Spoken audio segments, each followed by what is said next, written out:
All right, let's say our blessing for learning together. La'asok b'divrei Torah.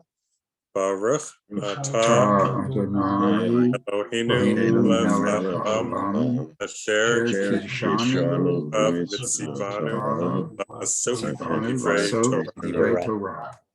Praise to you, Lord of God, rule of the universe, who's made us holy with your commandments and commanded us to busy ourselves with the words of Torah. So, with that, I'm going to share our text. All right. So, let's see. Charles, would you read our summary to kick us off, please? It starts with the deposing of Rabban Gamliel on one foot. Rabban Gamliel, the second, was the Nasi leader of the Jewish community in the land of Israel from about 80 to 110 Common Era. In his efforts to bring about a post-temple way of doing Judaism, he did always handle challenges to his efforts, particularly from Rabbi Joshua, as well as he could have. Great. Thank you.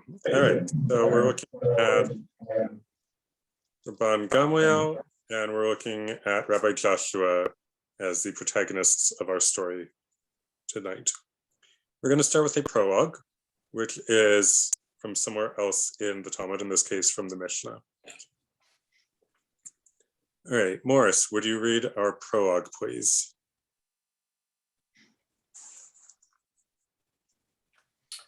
Rabban Gamliel had a diagram of the different forms of the moon drawn on a tablet that hung on the wall of his attic, which he would show to the laymen who came to testify about the new moon, but were unable to describe adequately what they had seen. And he would say to them, "Did you see a form like this or like this?" There was an incident in which two witnesses came to testify about the new moon, and they said, "We saw the waning of the moon in the morning in the east, and that same day we saw the new moon in the evening in the west." Rabbi Yohanan ben Nuri said, "They are false witnesses, as it is impossible to see the new moon so soon after the last sighting of the waning moon." However, when they arrived in Yavne, Rabban Gamliel accepted them as witnesses without concern.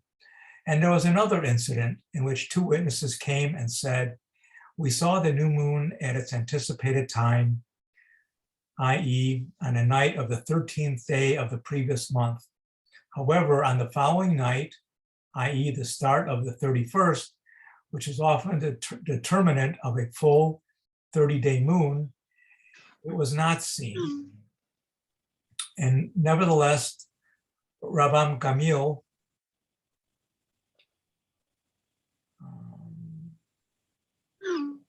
where was I here? Yeah, at the top of the page now. Oh yeah, accepted their testimony, established a new moon on the 30th day. Rabbi Dosa ben Horkinas disagreed and said, "They are false witnesses. How can witnesses testify that a woman gave birth and the next day her belly is between her teeth, i.e. she is obviously still pregnant?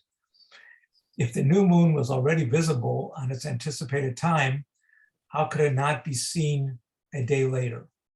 Rabbi Joshua said to him, "I see the logic of your statement. The new moon must be established a day later." All right, hold on a sec. I'm going to summarize what we've got so far and then ask you to keep reading, Morris. So the new moon, the new month was determined by witnesses coming. And Rabban Gamliel would show different ways that the moon might look to people who were coming to testify. And then he would figure out whether or not there was a new month based off the new moon. And there was a situation in which the moon appeared one way, and he said, "Okay, it's a new moon and a new month." And then other rabbis were like, it can't be that way because what we saw afterwards means that it can't be the new month yet. It has to be the next day. And so Rabbi Joshua agrees with those who disagree with Rabban Gamliel. That's where we are so far.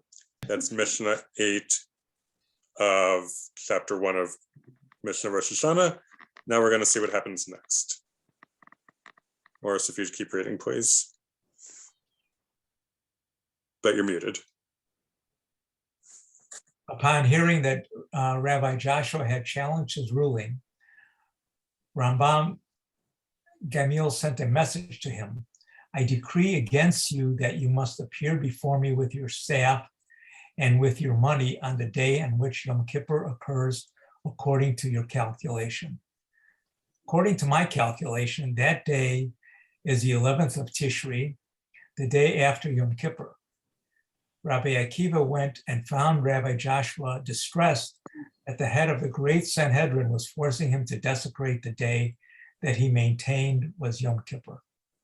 In an attempt to console him, Rabbi Akiva said to Rabbi Joshua, I can learn from a verse that everything that Rabban Gamliel did is sanctifying the month is done, i.e. it is valid.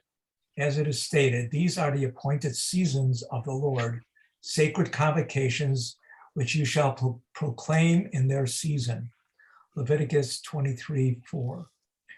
This verse indicates that whether you have proclaimed them at the proper time or whether you have declared them not at their proper time, I have only these festivals as established by the representatives of the Jewish people.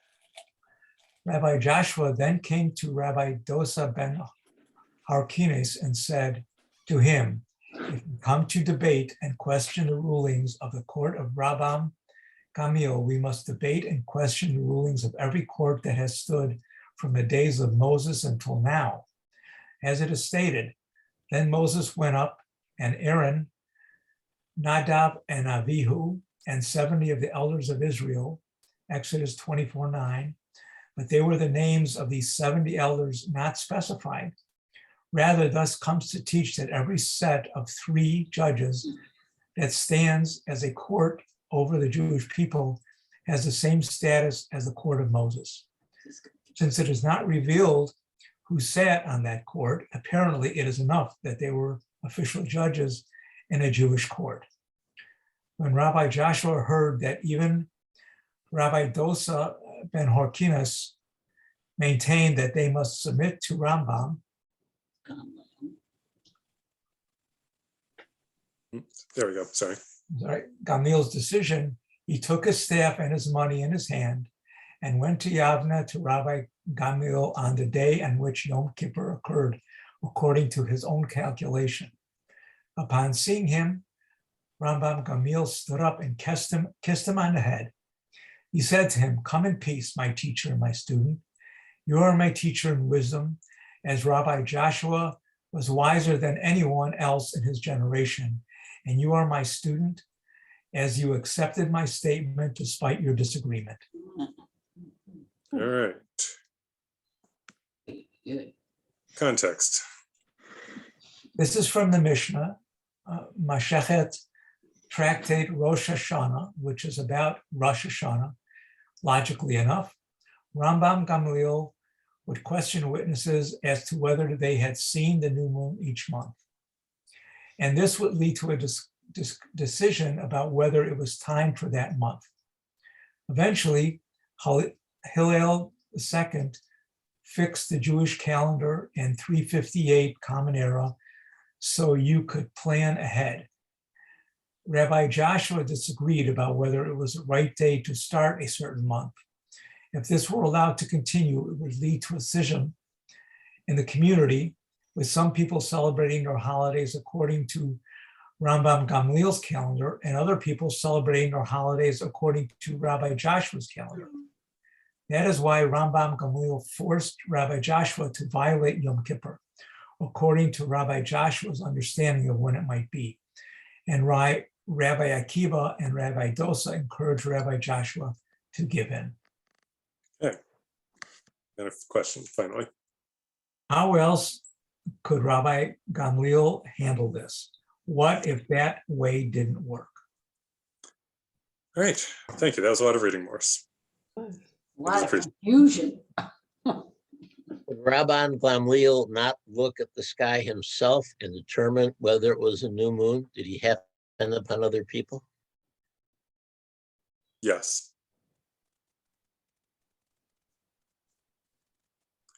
Yes, it was an attempt to democratize things a little bit and make it not seem as though all the power was in the hands of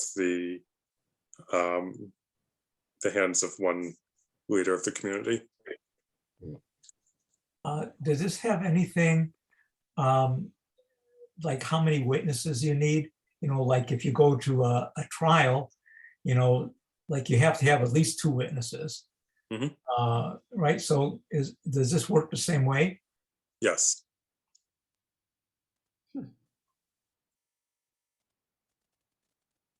Yes, much of the first chapter of Mishnah Rosh Hashanah is taken up with discussion about witnesses and how to encourage them to come and who can't be a witness, a valid witness, and accommodations for the witnesses. Like this was the main way of determining time, was through the witnesses. And what happens if the 2 witnesses don't agree? That's when you get another pair.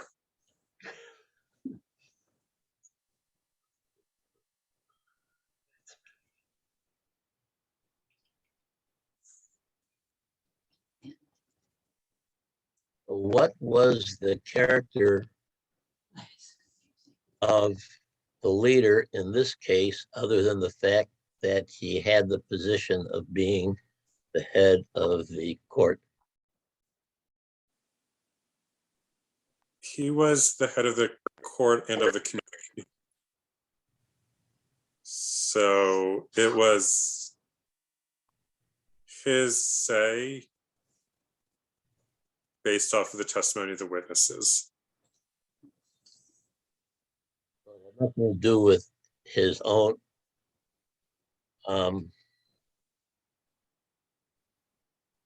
character. I mean, we're talking about the fact that he was an elected head of the court and therefore he had the position. No. What was it that made him a leader? No, he was a descendant of Hillel. So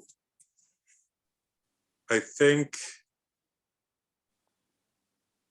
if I remember correctly, Rabban Gamliel II was the son of Rabban Shimon ben Gamliel, who was the son of Rabban Gamliel I, who was the son of Hillel the Elder, who is the Hillel of Hillel and Shammai and of college centers and Jewish centers on campuses. I remind you of the Haggadah, which a gentleman can have 4 sons of different character, one of which might be a good leader, and one of which might, and the other 3 of which might not be. So just because he's a son of somebody doesn't make him a good leader per se. Fair.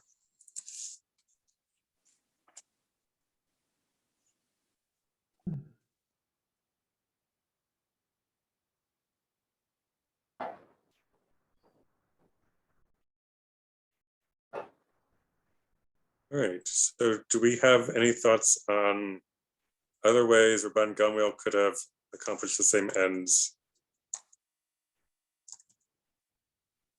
differently? My question about that very good question is why he seemed to find it necessary to humiliate the man, a man whom he apparently honors, even reveres in some way, or at least that's the way he speaks about it. I mean, this is can be very painful story depending on how you look at it, but at least it is for me.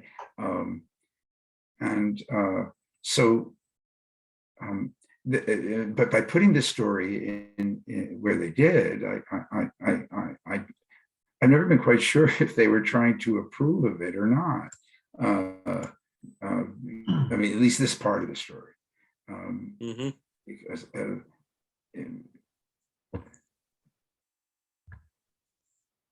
mean, if he could have said to him, well, you know, let's have a private conference, and these are the consequences of taking a position that sets you apart from, or that sets you apart from the authorities, and we'll end up with schismatics, or we'll end up like I don't know if the Essenes really did this, but we'll end up with our own separate calendar, and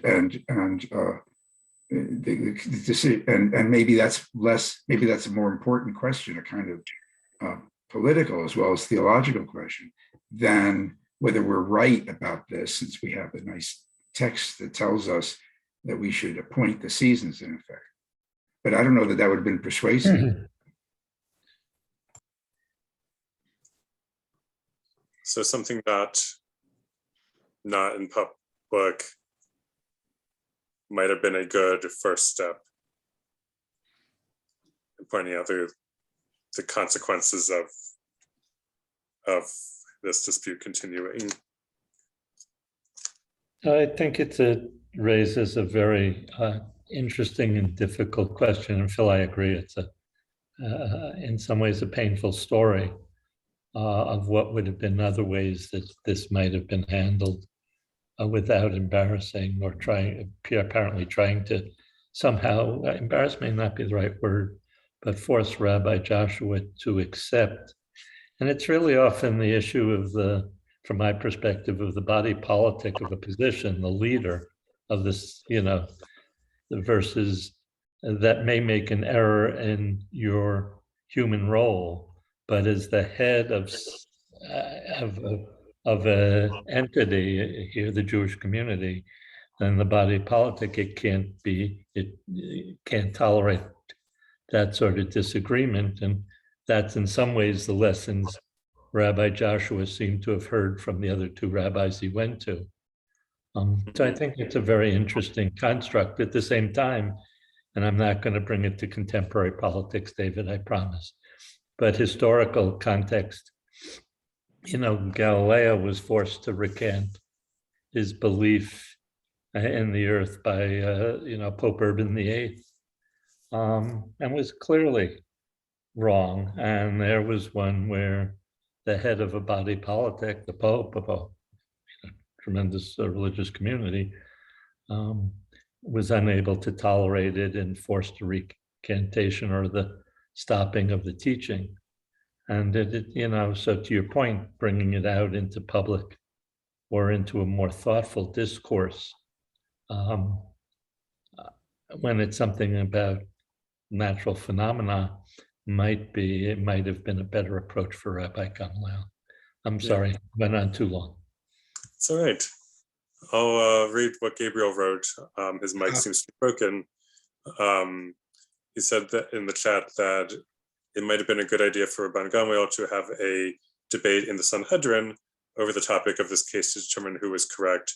And the debate could have been open to the public or a closed session, since we have other situations in the Talmud of the majority deciding things, including, I think, the case of Rabbi Joshua citing against Rabbi Eliezer.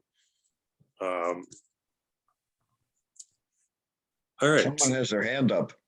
Someone has their hand up. Thank you for telling me. Bear. It'll be me, Dave Barry. Go for it. So I guess, there's like a lot of examples here. We don't have all the details, but in reading this through, it seems like there is a clear consensus, except for Rabbi Joshua, as to what the correct date should be. And that Rabbi Joshua seems to be the only holdout here. And I think, as I see it, the ruling against Rabbi Joshua was to preserve peace in the community. And in Judaism and the Talmud, the principle of Shalom Habayit Dana's comments is a very powerful principle. Somebody's yeah, I'll take care of it. making Go for it. noise. Okay. So, Carry on. so I think in that context that Rabbi Joshua was sort of the troublemaker here and single-handedly was trying to oppose the consensus. I think it takes on a very different light, and that Rabbi Gamliel was being, Gamliel was being a good leader by preserving peace in the community. Yeah, and as a point of clarification, I know there were a lot of details in the story. Rabbi Joshua was agreeing with Rabbi Dosa ben Horkinos, who was the first one that said Rabban Gamliel is wrong. But then Rabbi Dosa was the same one who said to Rabbi Joshua, go ahead and do what he said, like he might be wrong, but we need to have for the sake of the public good, like, Yeah, which, Shalom Habayit carries a lot of weight. yes. All right, let's move on to Act 1, because that was just the prologue. Okay. All right, Naomi, would you read our first act, please? The sages taught. There was an incident involving a student who came before Rabbi Joshua. The student said to him, is the evening prayer optional or obligatory? Rabbi Joshua said to him, optional. The same student came before Rabban Gamliel and said to him, is the evening prayer optional or obligatory? Rabban Gamliel said to him, obligatory. The student said to Rabban Gamliel, but didn't Rabbi Joshua tell me that the evening prayer is optional? Rabban Gamliel said to the student, wait until the masters of the shields, a reference to the Torah scholars who battled in the war of Torah, enter the study hall, at which point we will discuss this issue. When the masters of the shields entered, the questioner stood before everyone present and asked, is the evening prayer optional or obligatory? Rabban Gamliel said to him, obligatory. In order to ascertain whether or not Rabbi Joshua maintained his opinion, Rabbi Gamliel said to the sage, is there any person who disputes this matter?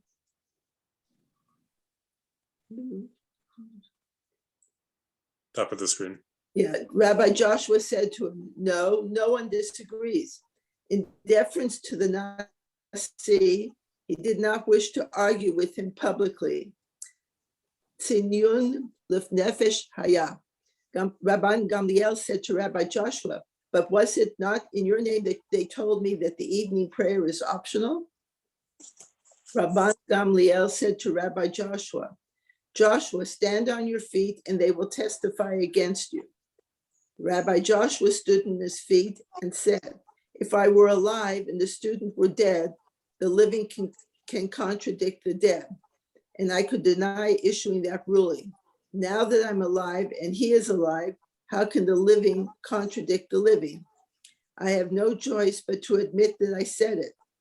In the meantime, Rabban Gamliel, as the Nasi, was sitting and lecturing, and Rabbi Joshua all the while was standing on his feet, because Rabban Gamliel did not instruct him to sit. He remained, okay, I lost me. Sorry. He remained standing in deference to the Nasi. This continued for? Top of the screen. This continued for some time until it aroused great resentment against Rabban Gamliel, and all the people assembled began murmuring and said to Chutzpah, the disseminator, stop conveying Rabban Gamliel's lecture, and he stopped. The Gemara relates that in their murmuring, they said, how long will Rabban Gamliel continue afflicting him? Last year on Rosh Hashanah, he afflicted him. Rabban Gamliel ordered Rabbi Joshua to come to him carrying his staff and bag on the day on which Yom Kippur occurred, according to Rabbi Joshua's calculations. Regarding the firstborn, in the incident involving the question of Rabbi Tzadok, he afflicted him just as he did now and forced him to remain standing as punishment for his failure to defend his differing opinion. Here too, he is afflicting him. Let us remove him from his position as Nasi. All right. Okay, here's some context. Context. This is from the Babylonian Talmud, Masechet Tractate Brachot, which is about blessings and prayers. It starts with a dispute about whether the evening service, called Arvit or Ma'ariv, is optional or required. Some say it's optional since, unlike the morning and afternoon service, there's no sacrifice, it's replacing, while others said it is mandatory. The reasons given why it might be mandatory are that based on biblical interpretation, Abraham is deemed to have instituted the morning service, Isaac instituted the afternoon service, and Jacob instituted the evening service. Additionally, the leftovers of certain sacrifices were burned in the evening. The disseminator or turgoman was the human microphone who repeated the lecture loudly so everyone could hear it. The same title was given to the person who translated the weekly Torah reading and into the vernacular to everybody so that everybody could understand what was being read. Today, word means translator.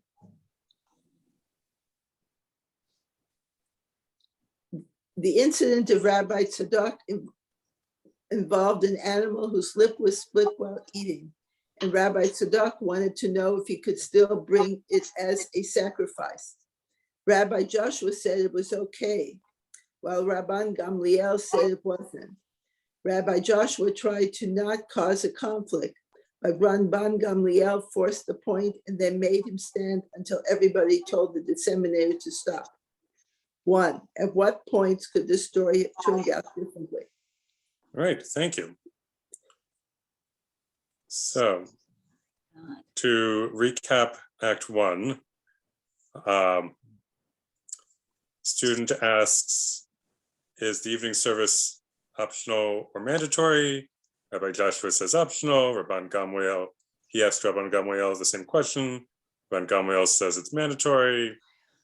Student says, but didn't Rabbi Joshua tell me that it's optional? Rabban Gamliel says, hold on, we'll talk about this when everybody gets here. Student asks it again. Rabban Gamliel says, it's obligatory, you have to do the evening service. Does anybody dispute this? Rabbi Joshua says, no, no one disagrees. Rabban Gamliel says, but didn't we stand up? Didn't someone say that that you disagreed earlier? And Rabbi Joshua said, okay, fine, I said it. And then Rabban Gamliel keeps teaching, or Rabbi Joshua is standing, and everybody gets really upset about this and tells the human loudspeaker to stop conveying the lecture. And then they decide to remove Rabban Gamliel from his position as the Nasi. David, is this where the expression comes from, two Jews, two opinions? Possibly. Okay. Possibly from here, possibly from lived experience. So at what points could this story have turned out differently? David, in Talmudic times, when an individual went to his rabbi and asked for a decision, was he supposed to accept it and not question it further, as supposedly is done today in the religious community or the Orthodox community? Yes, you can ask clarifying questions, but back then, if you had someone who was, well, there are examples in the Talmud of people who had more than one teacher, who would study with one person and then they'd go study with another person. So if you were to interpret this story charitably, you could say this student was simply seeking clarification because they had learned it one way and they weren't sure. You could interpret it less charitably and say they didn't like the answer they got, so they were trying for a second opinion. or they were just trying to cause trouble. But generally, if you like, your teacher was the one whose opinion you went by, and if you had more than one teacher, and like you could ask clarifying questions so that of your teacher to understand, but you didn't go seeking second opinions. So unless you had more than one teacher. Well, is the rabbi over the Rabban, or are they equal? No, Rabban Gamliel is the leader of the community. He is He has the leader. final say. Okay. It seems like Rabbi Joshua, while he may disagree with Rabbi Gamliel, keeps backing down, but Rabbi Gamliel doesn't like it regardless and keeps trying to crush him. He wanted a public display. I mean, he was like, Yeah. oh, don't worry, we'll do this in public. We'll wait. I'm not going to go see him in between, and then I'm going to call him out whenever he backs down. Like, yeah, we have bosses and like that nowadays, and they're not usually the employee's favorite type of boss. Yeah, but isn't that, I mean, by essentially causing him to be embarrassed in front of everybody, isn't that a sin? Yes. So could he have handled it differently to not embarrass him in front of, you know, the whole group of rabbis and students? There are ways of managing those things. I have problems sometimes when I'm reviewing technical documents and I see something is not right, but I know the person is respected in his area of expertise, but that isn't quite the one. And so then I go to a third party and I explain it to them, usually someone who's mediating, organizing some of these conferences. And I say, look, I respect this person, but there's a problem here and we have to handle this subtly, not to embarrass him, or at the same time, I respect the person. So then we come to some sort of an arrangement where it's communicated in subtle terms, or how certain vocabulary language where you make suggestions or neutral observations rather than, shall I say, humiliating a person. And that seems to work very well. And so then we maintain respectful relationships among ourselves, and then we can continue to collaborate positively as things move on, as we move past that particular situation.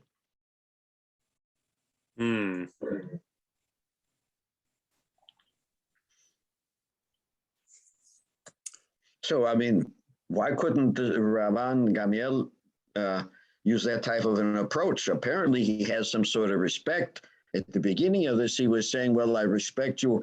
I am your student. You showed me something, and you're also my student. So there seemed to be a mutual reconciliation there in the first incident we discussed. But here, he didn't have even a grain of that in his attitude. He was just Yeah.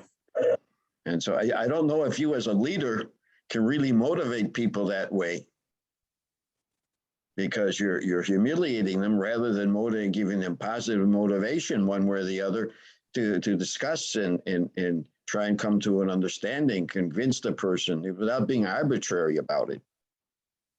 That was a hard lesson I had to learn during my professional life as well, because I was more like Rabban Gamliel when I was starting out, rather than trying to understand how to be more subtle and diplomatic and sensitive to other people and their particular feelings or their particular sense of, should I use I want to use the word self, with their own sense of their own, I don't want to use the word ego, but you have some sort of sense of your own self as a worthy person. So you don't, and an experienced person in some areas, you have to come to some sort of a and understanding without being conflictive. Yep. All It right. seems like it was like a power trip for him to like, you know, prove him wrong in front of everybody and then like make him stand there. Rabban Gamliel told Rabbi Joshua to defend his opinion, which Rabbi Joshua chose not to. Could Rabbi Gamliel just been trying to make Joshua have some backbone and come forth with the reasons for his decisions, make him stand up for himself rather than be a nebbish, if you will, because he was told he was wrong? Well, he could have said that if that's what he wanted, but he didn't. I mean, it could have been what they say, like a teachable moment, if he said, well, if you feel that, you know, that prayers in evening are optional, where do you, where's your justification for that, or something? But he did say that. He's told to defend his decision. Chose not to. Feet hurt.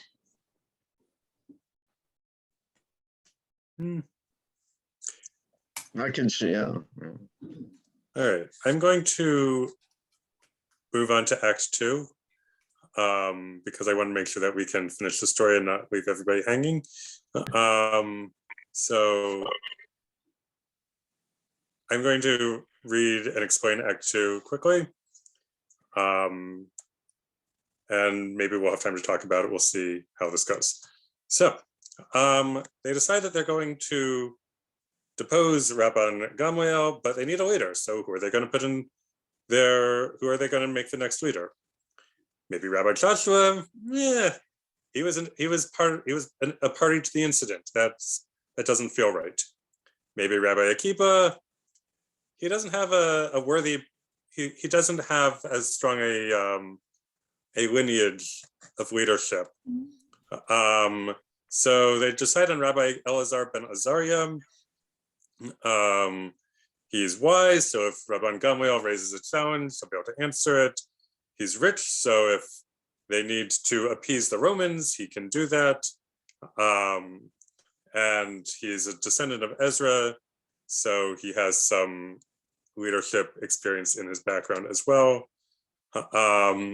So they say to Rabbi Elazar ben Azariah, how do you feel about this? And he's like, let me ask my wife.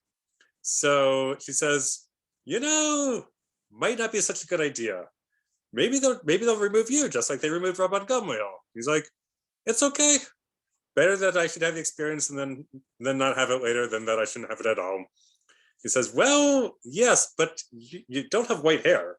So like people aren't going to respect you because like you're youngin' compared to everyone else. And he said, and so then his hair turns white, even though he's 18.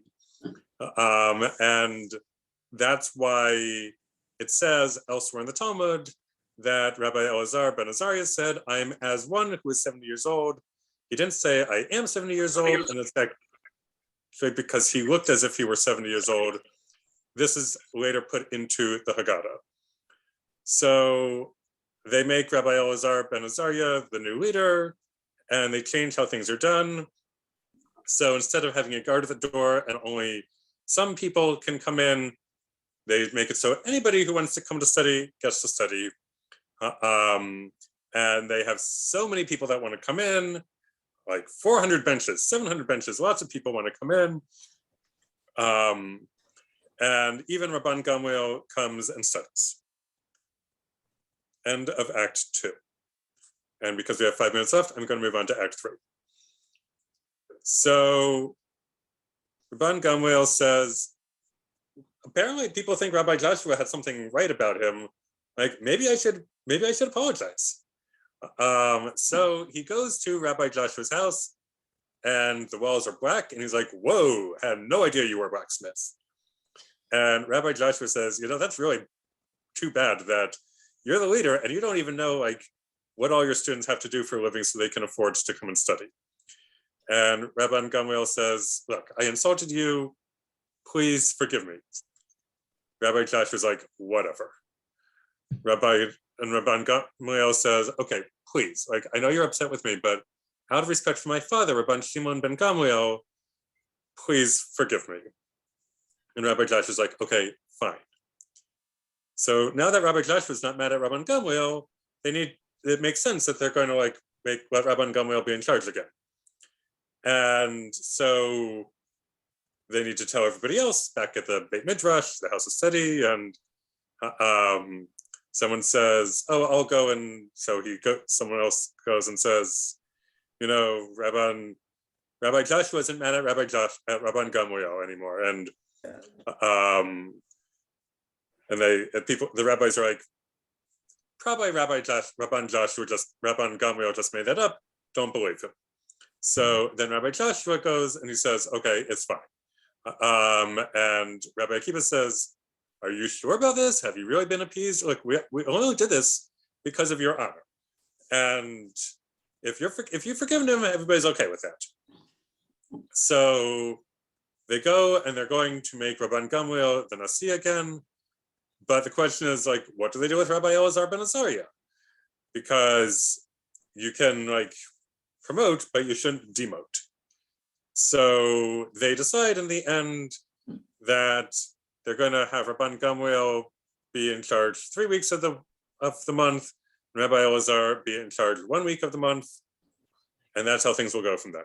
And finally, the story ends with saying that the rabbi who had the whole incident about like asking for a second opinion was Rabbi Shimon Bar Yochai, who was the one that had to go and study in a cave because he couldn't keep his mouth shut about the Romans.